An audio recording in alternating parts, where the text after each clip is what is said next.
everybody. This is the Art Life video blog, day 81. I'm Molly Alloy, and I'm here talking with Jacob Lone Wolf. Jacob Wolf here. Thank you, Molly. Thanks Pleasure to be here. I'm really excited to be here.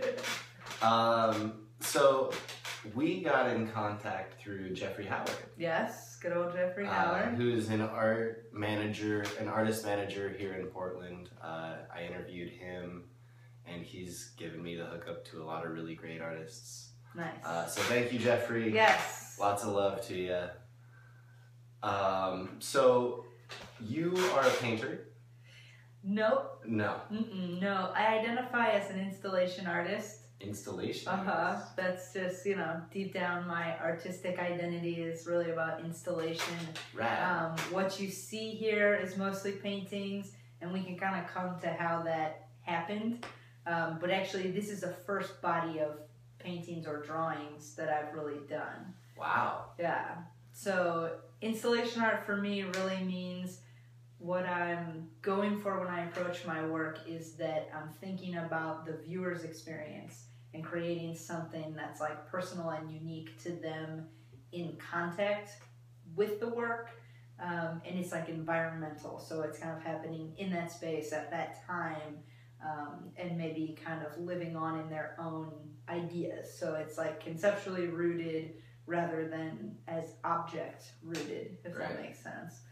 What do you have a typical message or types of messages that you're trying to get across in your installments? That's a great question. I guess an installation is kind of inherently responsive to some extent in the sense that the actual space, the actual time will dictate somewhat what you're making and doing and what the impact is.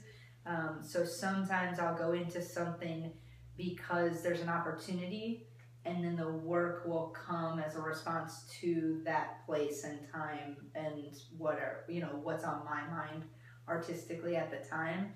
I think in the past I more often worked, I think, like a little more intuitively, and then I would look back and see really where the themes were. I think probably as I've just matured as a person and I know my mind a little more, I can lead it with a little more intention, and I see where I'm headed and can pursue that more directly. But it definitely varies a lot depending on how the exhibition opportunity comes about, really. Were there particular installation artists that inspired you to lean that way, or was it just like an evolution? Yeah.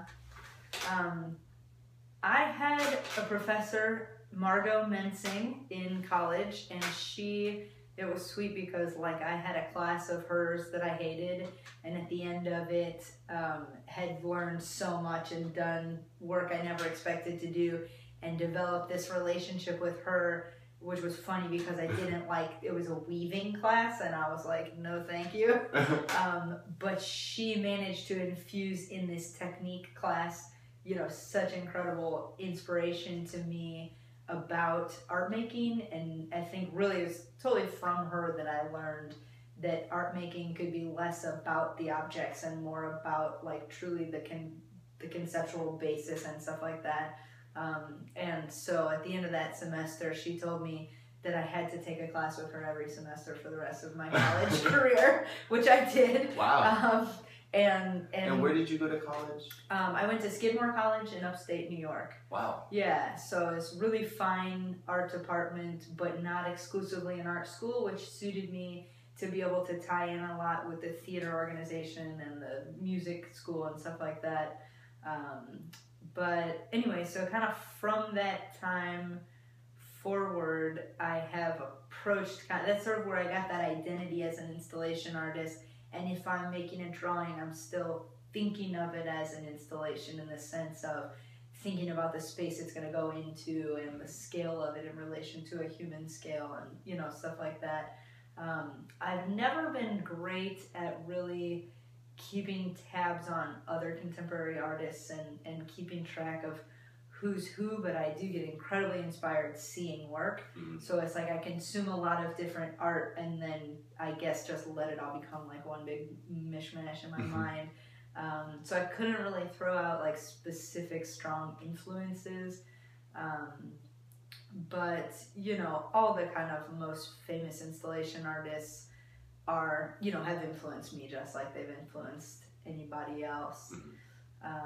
But there isn't anyone really that stands out that I'm consciously emulating. Right. Yeah, I think that. What was your artistic background? What brought you to art college? What was your interest? That was like, I think for me, being an artist is kind of an identity on par with being queer or being female. It's like really an identity that I feel like is something I can cultivate and live out with intention.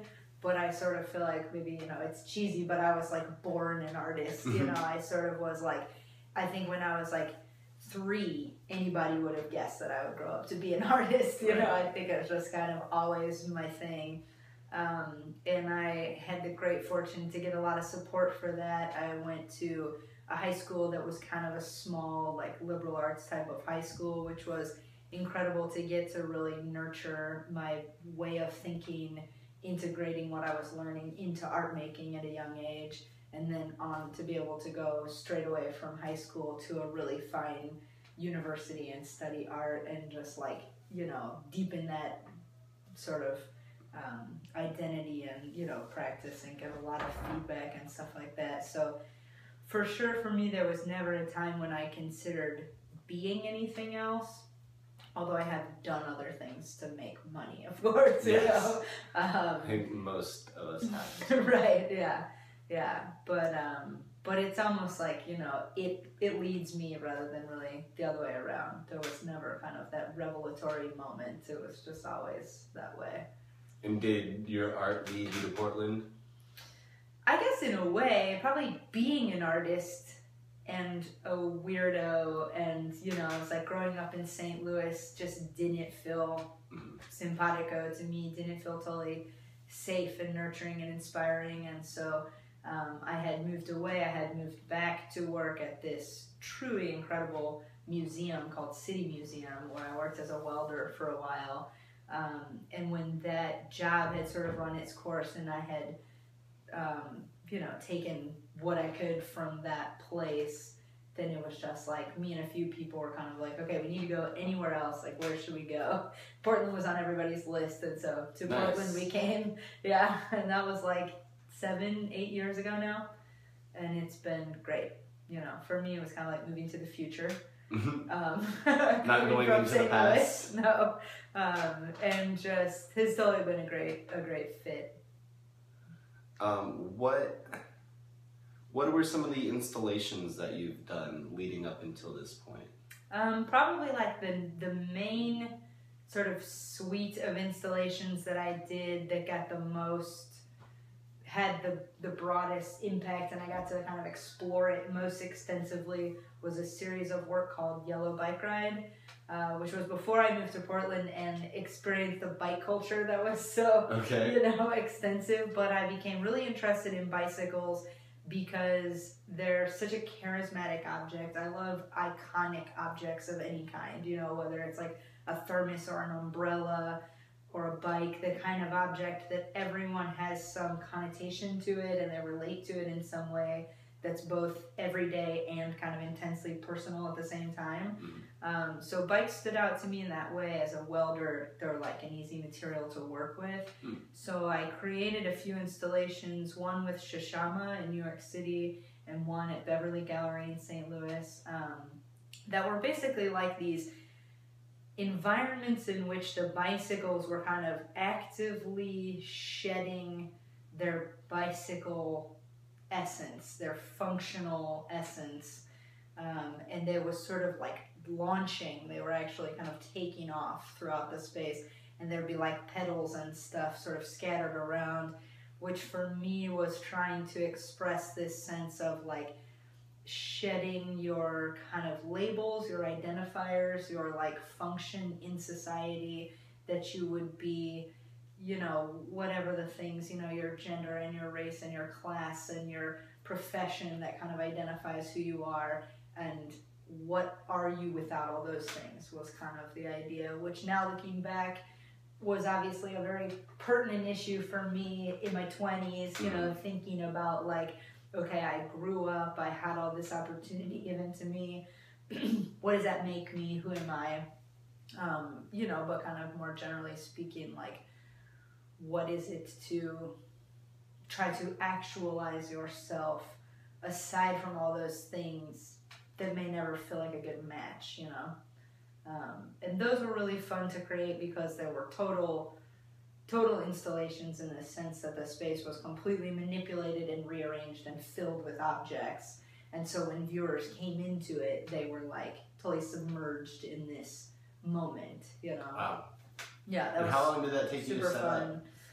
up? I mean, I did sort of some like studio versions, you know, where you kind of just a couple bikes and get some shots of it, and then found some opportunities to put, you know, full-on shows together. And all in all, I was kind of working in that vein for probably about 2.5 years. Wow. Yeah, so kind of culminating in the two main shows, probably one in like 2006 and one in 2007, something like that. Jeez. Yeah, that was fun. That was great. And then I moved, and it was basically like ended that chapter, kind of began a new chapter. Although I have some ideas on the back burner still that come from that kind of line of thinking and using the bikes and stuff that could resurface. Portland, I think, would have a really good reaction to that. Yeah, and absolutely. Would really relate Yeah. to it. In a way, I think it's like moving to Portland kind of upped the ante on working with bicycles, because here they're iconic on a completely different scale. Right. And so it's like, I think the ideas needed to mature a little bit as well, or settle into what the reference really means to people here. So I could see coming back to it sometime in the next year or two. Right. Yeah. What installments are you working on now? So for installation projects, the next one I have kind of in the works right now is something that I call Ferguson Water, or maybe the Ferguson Water Project. Basically, you know, when I moved to Portland, I had this experience of kind of the culture shock coming from St. Louis, where the race proportions are so extremely different that I kind of looked around here and thought, what happened?